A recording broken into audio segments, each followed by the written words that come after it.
அடியனுடைய பணிவான வணக்கம். அம்மா நின்றுட்டு இருக்க தாய்மார்கள் தயவு பண்ணி உட்காருங்க.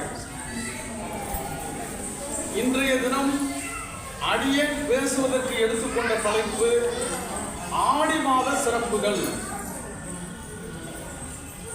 இந்த ஆடி மாதத்துக்கு என்ன பெருமை அப்படின்னு சொன்னா, தாய்மார்கள் உங்களுக்கு தான் இந்த மாதம் ரொம்ப சிறப்பு. இங்க மெஜாரிட்டி பாருங்க உட்கார்ந்து இருக்கின்ற தாய்மார்கள் தான்.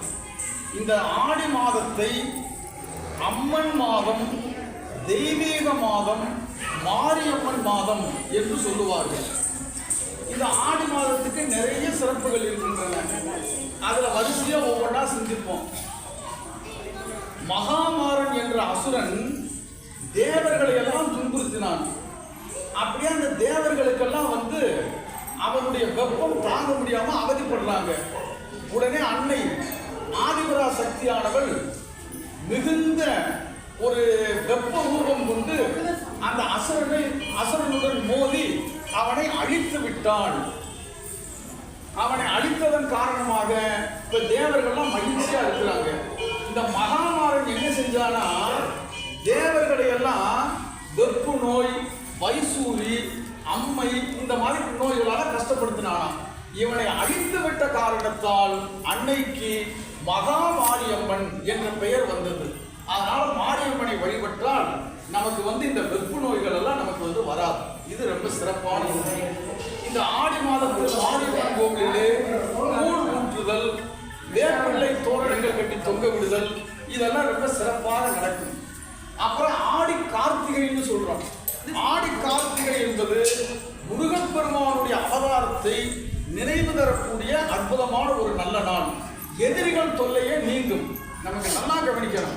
இந்த ஆடி கார்த்திகைக்கு என்ன விசேஷம் சொன்னா, கந்த புராணம் அற்புதமாக சொல்கிறது.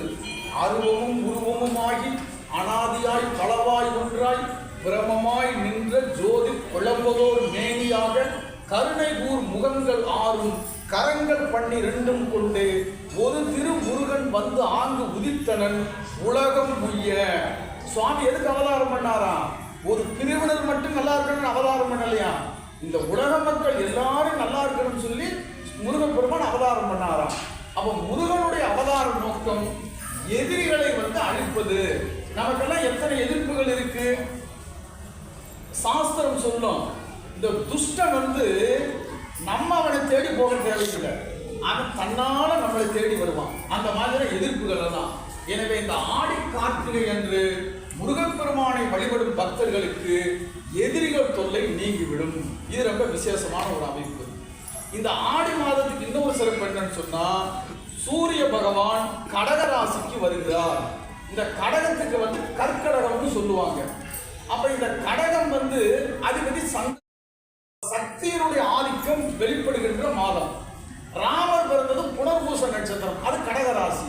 அதனால நமது அண்மை மாநிலமான கேரளாவிலே இந்த ஆடி மாதத்தை ராமர் மாதம் என்று சொல்வார்கள்.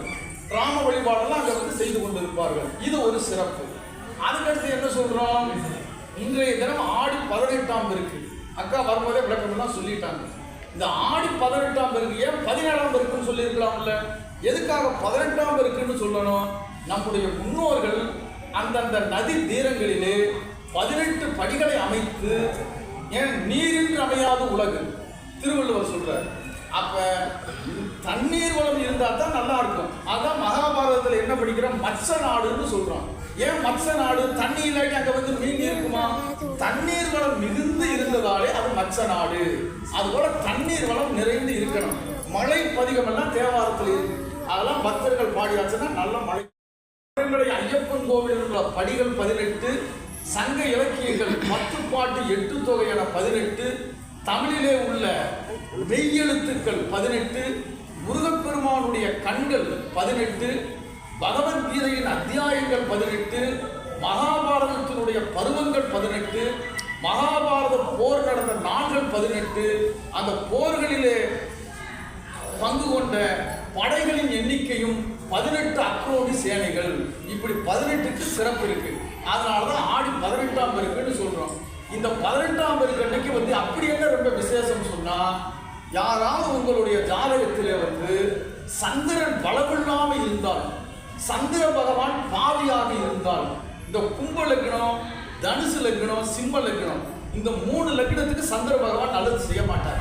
இல்ல சந்திரன் நீசப்படைந்திருந்தால் இந்த 18ஆம் பெருக்கு அன்னைக்கு ஒரு சுமங்கலி பெண்ணுக்கு ஒரு சேலை, லவுக்க விட்டு, காவோலை கருமணி, குங்கும சிமிழ், மஞ்சள் கிழங்கு, திருமாங்கல்ய சரடு, மெட்டி, வளையல் இதையெல்லாம் அன்பளிப்பா கொடுத்தாச்சுன்னா அந்த தோஷம் நீங்கிவிடும். இத்தனை சிறப்பு ஆடி 18ஆம் பெருக்கு இருக்கு. இந்த காவிரி நதி நமக்கு வர காரணமே யாரு? அகத்திய முனிவர் தான். அந்த காவிரியை கொடுத்தவர் யாரு? விநாயகர்.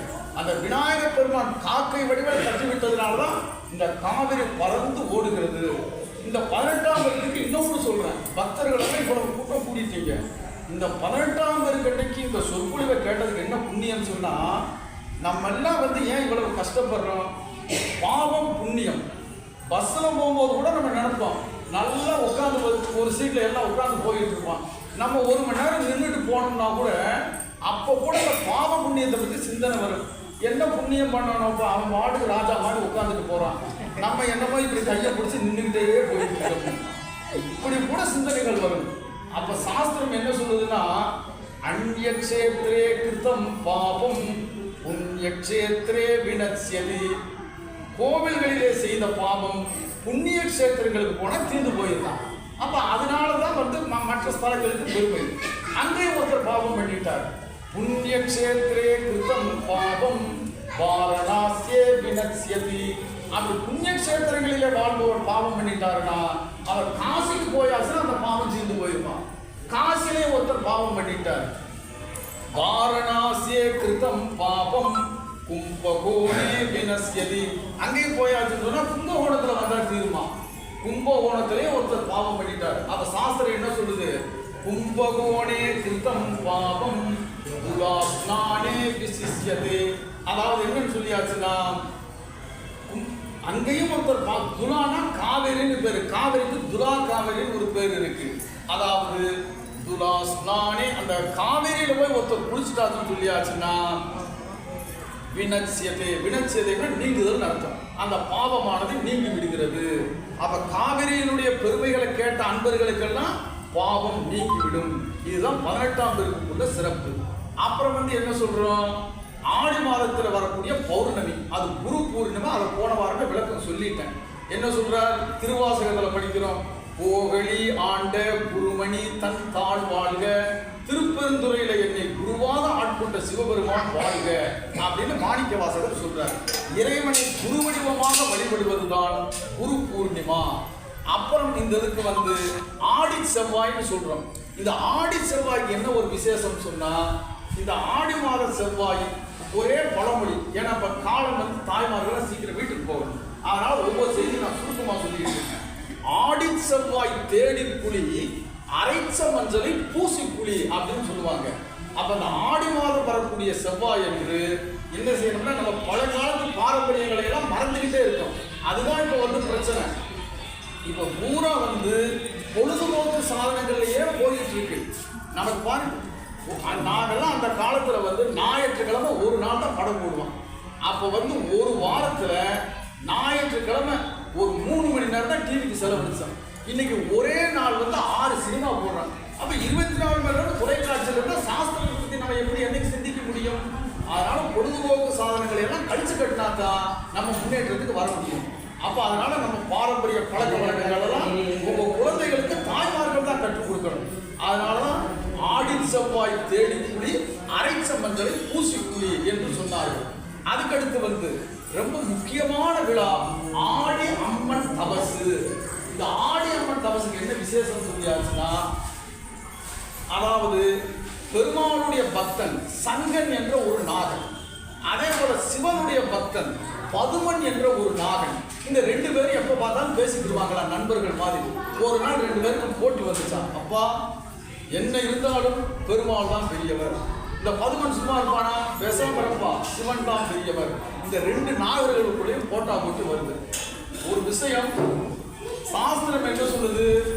ஏகம் சத், இருப்பது ஒன்றே, விப்ரா பகுதா வதந்தி.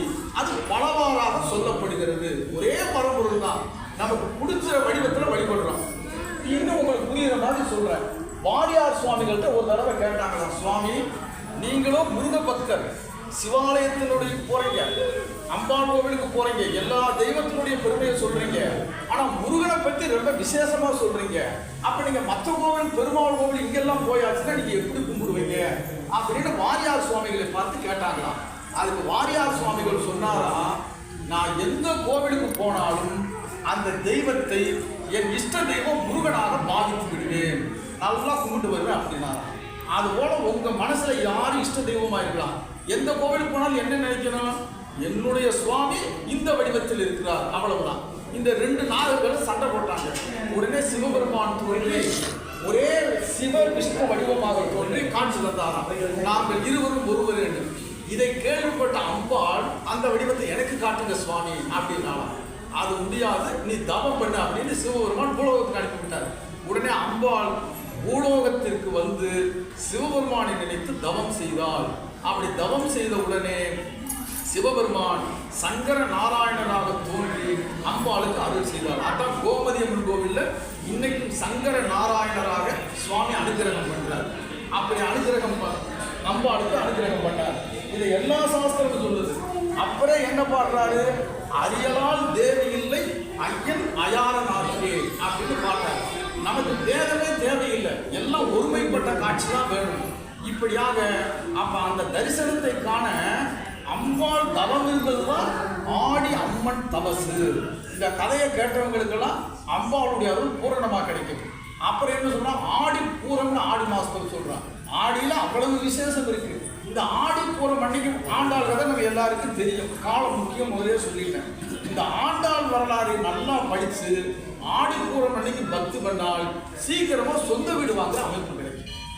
இல்லையா, குடியிருக்க வீடே வந்து ரொம்ப நல்ல வசதியான வீடு, நல்ல ஆரோக்கியமான சூழ்நிலையில இருக்கக்கூடிய வீடு கிடைக்கும். என்ன காரணம், அந்த பெரியாழ்வார் தான் அந்த துளசி செடியின் அடியிலே வந்து அப்படி அந்த துளசி செடியை தோண்டி கொண்டு இருக்கும் பொழுது அப்ப கிடைச்சவங்களான ஆண்டாள். அப்ப இந்த பூமிக்கு அதிபதி. அதனால ஆடிப்பூரம் என்ற ஆண்டாளை வழிபட்டால் நல்ல வந்து வீடு வாசல் வசதிகளும் நல்ல செல்வ சேர்க்கையும் கிடைக்கும்.